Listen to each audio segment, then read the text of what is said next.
What's up, guys? In this episode, we talk about the new Gibson Theodore. Stay tuned.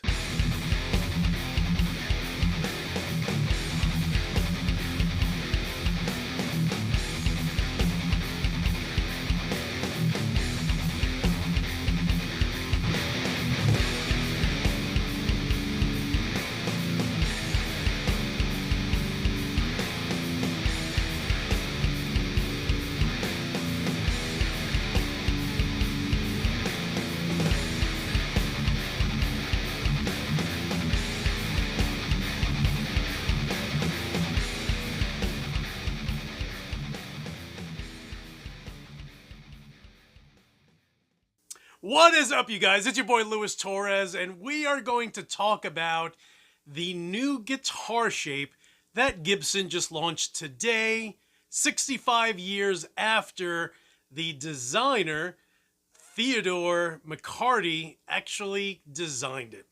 If you've never heard of Ted McCarty, just know that if you've ever played a Flying V or an SG, at the very least, you've actually used some of the designs that he's created. So, Ted McCarty initially started out at Gibson, and he was the vice president of Gibson and eventually became the president of the company.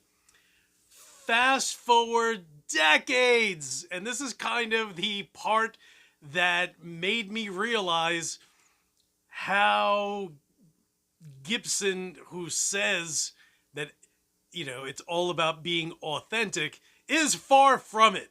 So just to give you an idea, and this is kind of, in people's heart of hearts, I feel like even though Ted worked at Gibson, it was always about the money grab with Gibson guitars. So, he's gone ahead and designed pickups, designed shapes. He has the patents for most of these guitar shapes that you've used literally, throughout the decades. And yet, Gibson never really did much for Ted.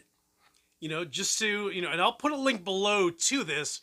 So, fast forward till the 80s, and here's Paul Reed Smith, who eventually reaches out to Ted McCarty. And one thing that Ted said is, people used to reach out to him and they would just be like, hey, do you happen to have like a Gibson Flying V that has never seen the light of day that you're willing to sell? So people used to reach out to him just to get whatever he had. And he always kind of took offense to that. It always bothered him. So here is Paul Reed Smith, who's just like, hey, I just want to know, way back in the 50s, which is kind of like the heyday of electric guitars. So he was, Ted was at the forefront of all this innovation that was going on. And Paul Reed Smith was just like, hey, I want to know how you guys would take caps and glue them to the mahogany. I want to know how you guys used to dress your frets on your necks. I want to know how you get. So he took an interest in someone that was around for literally decades with one of the most popular guitar companies, in history. And funny enough, Paul Smith was looking through different patents of guitars, and he would always see either Leo Fender or he'd see this guy, Ted McCarty. So eventually, he looked into who this Ted McCarty was and reached out to him. And, to me, that was that was authentic. To me, that was authentic. So today, I feel, and this is just me, this is my own personal opinion, Gibson went ahead and created one of the few designs that Ted still had that Gibson never launched, and that's this ugly guitar right here, which again, it's ugly. It's ugly. Listen, but it's also 2022. It's not 50s, 60s, and they literally launched this guitar 65 years to the day, March 18th, that Ted designed the guitar. So, having worked on Wall Street for so many years, I realized that Gibson is owned by a company that is known for money grabs. Listen, if you own a business, you're in it for the money. You're not in it to break even or to waste money and just have a ridiculous burn rate and end up with $0 when it's all said and done. So I get that, okay? That being said, this new guitar that launched today is $4,999. The fact that I feel is ugly, again, it's just a personal thing.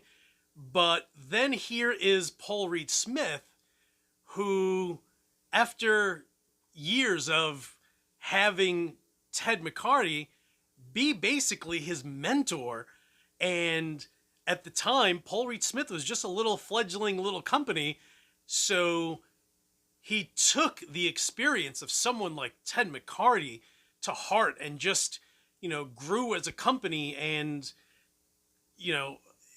they ended up just having this great rapport that I feel Gibson neglected, because have you guys ever heard of Ted McCarty? I know of Ted McCarty just because I've owned several Paul Reed Smith guitars, and I know of the McCarty model.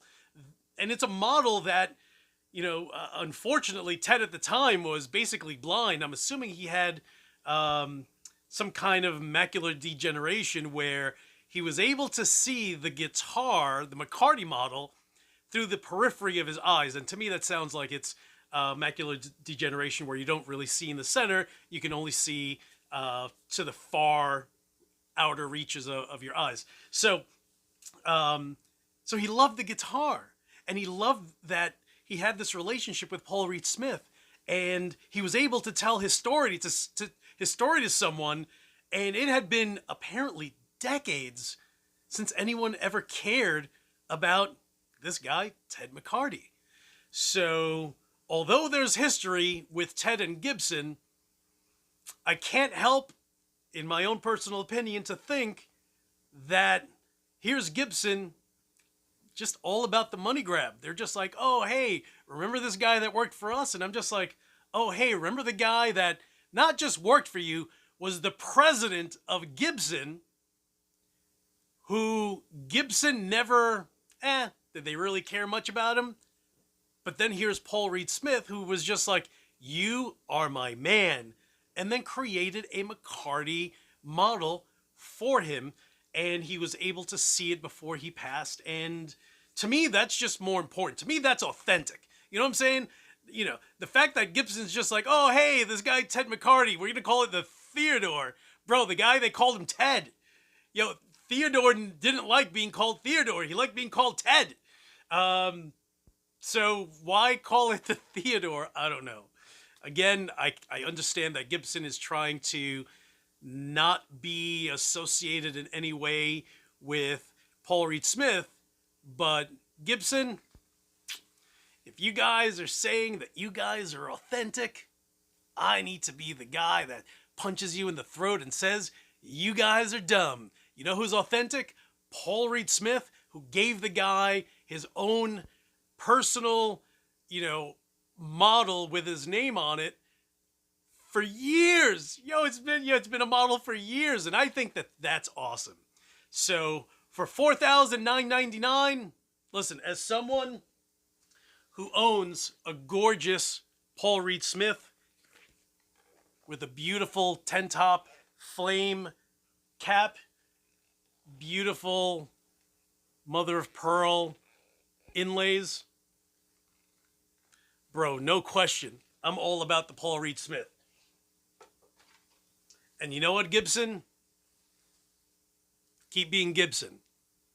You guys are just being hella corny now. Do you see this thing? Yo, it is just not pretty. It's not pretty. And I know they're going to try to push it. They're going to try to push it hard. And that's, it is what it is. But just my opinion. My opinion, Gibson. My opinion, Gibson. Don't send someone over and be like, we hate this guy, Luis Torres. People hate me. It's in the thousands. I'm not bothered by it. But, for $5,000, kid, get yourself a Paul Reed Smith. As someone that's owned several Gibsons throughout the years, get yourself a Paul Reed Smith. Guys, thank you so much for watching. Hit the subscribe button if you haven't. Thank you. Have a great weekend. And as usual, this gorgeous guy will talk to you soon.